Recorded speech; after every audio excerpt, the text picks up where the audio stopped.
চলছেই চলবে জামাত ইসলামের হরতাল। আমার নেতা রক্ত শহীদ গোলাপী আর কত।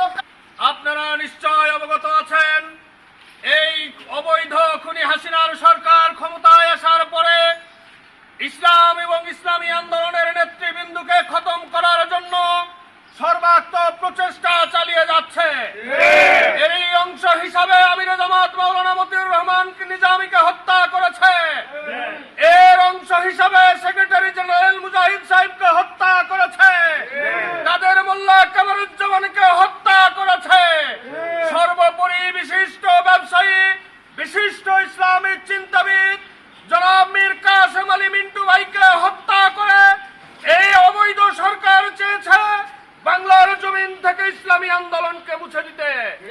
আমরা বলে দিতে চাই, নেতা হত্যা করে কর্মীকে জেলে পুরে ইসলামী আন্দোলনের অগ্রযাত্রাকে ব্যাহত করা যাবে না, যাবে না, যাবে না।